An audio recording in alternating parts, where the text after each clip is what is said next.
Hello বন্ধুরা, তোমাদের সকলকে স্বাগত। তো আজকের এই ভিডিওতে তৃতীয় শ্রেণীর গণিত বিষয়ে রায় মার্টিন প্রশ্নবিচিত্রার প্রথম যে স্কুলটি রয়েছে সেই স্কুলটির সম্পূর্ণ সমাধান নিয়ে আলোচনা করব। তো চলো ভিডিওটি শুরু করা যাক। দেখো, একের দাগ, সঠিক বিকল্পটি খুঁজে টিক চিহ্ন দাও। একের ক, 12 থেকে 4 বাদ দেওয়া যাবে 3 বার, 2 বার, 4 বার। 4 3 12, তো আনসার হবে অয়ের দাগ 3 বার। ক্ষয়ের দাগ, 9 বার 9 যোগ করলে পাওয়া যাবে 81, 90, 99। তাহলে 9 নং 81, তাহলে অ্যান্সার হবে 81। 7 বার 6 ঘর লাফালে যাওয়া যাবে 40 বার, 42 বার, 48 বার। তাহলে 7 6 42, 42 হবে অ্যান্সার। ভাগশেষ ভাজকের থেকে ছোট বড়। ভাগশেষ সবসময় ভাজকের থেকে ছোট হয়। 6 জোড়া মানে কত? তাহলে 1 জোড়া মানে 2টি, তাহলে 6 জোড়া মানে 6 দুগুণ 12টি। 76 সংখ্যাটি জোড় বিজোড়। তাহলে 76 সংখ্যাটি হচ্ছে জোড় সংখ্যা, কারণ 76 সংখ্যাটিকে 2 দিয়ে ভাগ করা যাবে। 714 সংখ্যাটি 3 দিয়ে বিভাজ্য নয়। তাহলে 714কে 3 দিয়ে ভাগ করে দেখা যাক।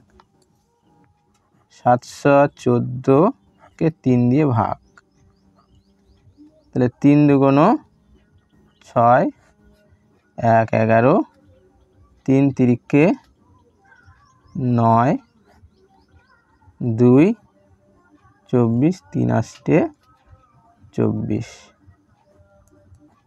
3 দিয়ে 714কে বিভাজ্য করা যাচ্ছে, তাহলে এটি হবে বিভাজ্য। 2 এর দাগ, ফাঁকা ঘর পূরণ করো। 12 গুণিতক 2, তাহলে 12কে 2 দিয়ে গুণলে 2 দুগুণ 4, 2 একে 2। 150 ভাজিতক 3, তাহলে 150কে 3 দিয়ে ভাগ করলে 3 5 15, 3 0 0, 50 হবে। এই চিত্রে ড্যাশটি বাহু আছে। তাহলে এই চিত্রটি দেখো, একটা বাহু, দুটো, 3টে, 4টে, 5টা, 6টা। তাহলে চিত্রে কটা বাহু আছে? 6টি বাহু আছে। ঘয়ের দাগ, 5 টাকা সমান 500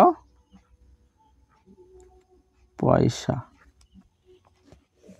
একটি চেয়ারের দাম 225 টাকা হলে 4টি চেয়ারের দাম কত টাকা হবে? তাহলে একটি চেয়ারের দাম 225 টাকা, তাহলে 4টি চেয়ারের দাম গুণিতক 4, তাহলে 4 5 20, 0 হাতে 2, 4 দুগুণ 8, 8 আর 2 10, 10 0, 2 4 8 আর 1 9, 900 টাকা। তাহলে 4টি চেয়ারের দাম হবে 900 টাকা।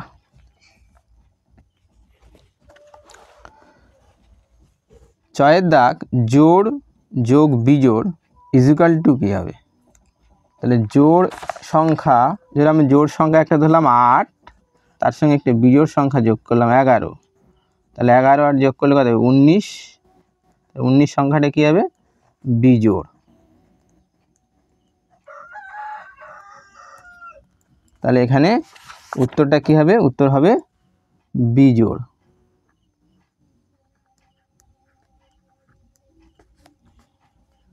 বিজোড় ও বিজোড় যোগ করলে কি হবে? তাহলে বিজোড় সংখ্যা যোগ করলে হবে জোড় সংখ্যা।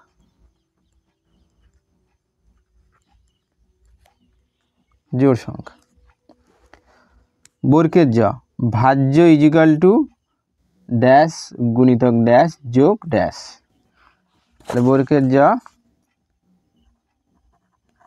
ভাজ্য ইকুয়াল টু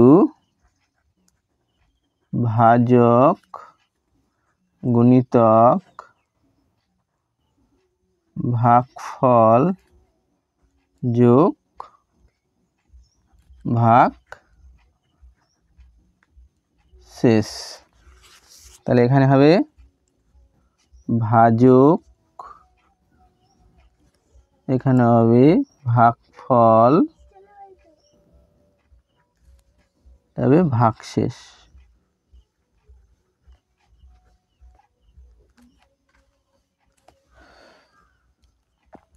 ছয়ের দাগ, জোড় সংখ্যার এককের ঘরের সংখ্যাগুলি লিখতে হবে।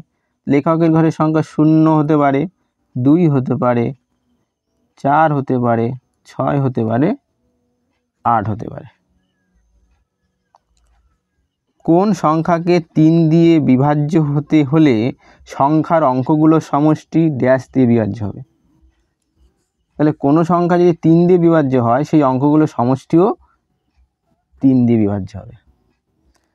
3-এর দাগ, যোগ করো। তাহলে 0 0 0 যোগ করলে 0, 5 আর 3 8, 8 5 13, 13 3, হাতে থাকে 1, 5 আর 1 6, 2 2 4। তাহলে 46 টাকা 30 পয়সা। বিয়োগ করো। তাহলে 75 90 টাকা 75 পয়সা থেকে 60 টাকা 25 পয়সা বিয়োগ। তাহলে 5 আর থেকে 5 বাদ দিলে 0, 7 থেকে 2 গেলে 5, 0 করতে 0, 9 থেকে 6 গেলে 3, 30 টাকা 50 পয়সা। 5-এর দাগ, গুণ করো। 418 গুণিতক 2। তাহলে 418 কে 2 দিয়ে গুণ।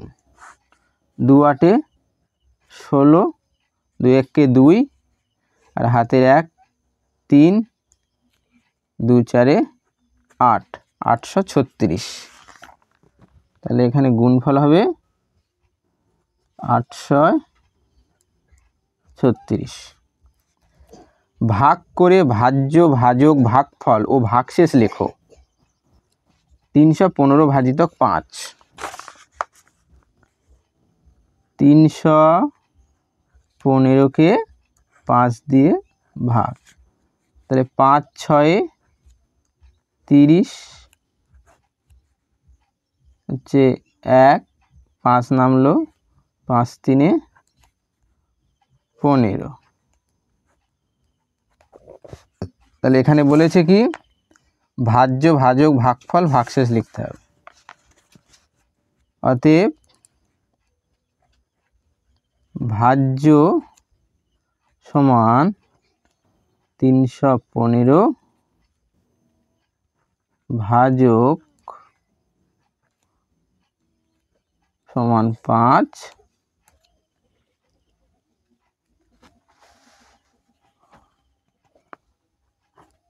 ভাগফল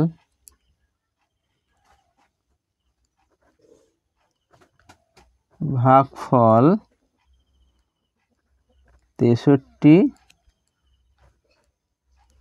ভাগশেষ 0।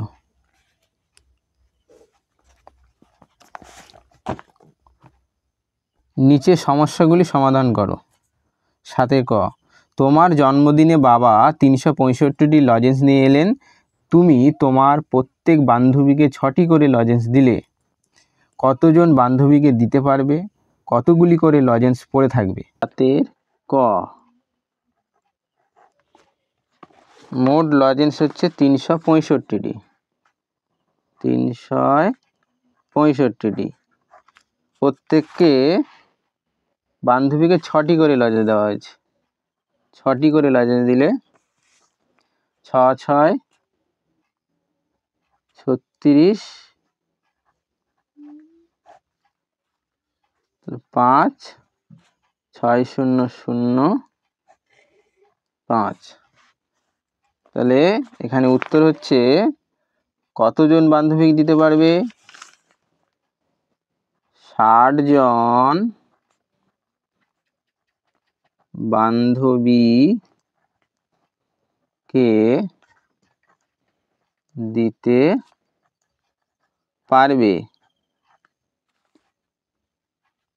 এবং 5টি লজেন্স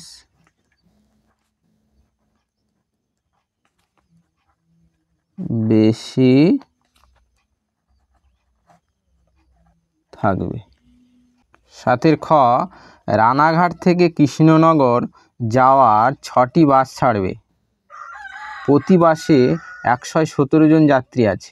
মোট কতজন কৃষ্ণনগর থেকে যেতে পারবে? তাহলে 7 খ,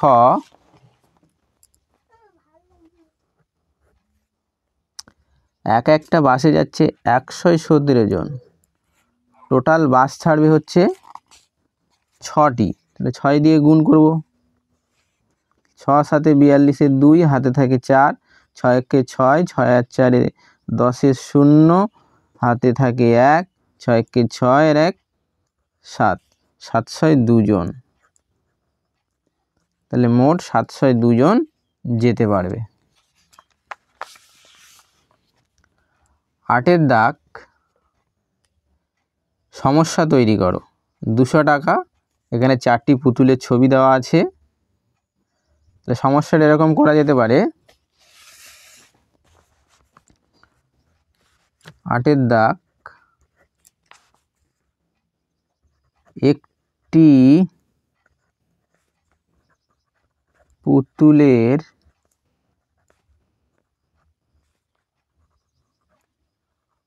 দাম 200 টাকা, 4টি পুতুলের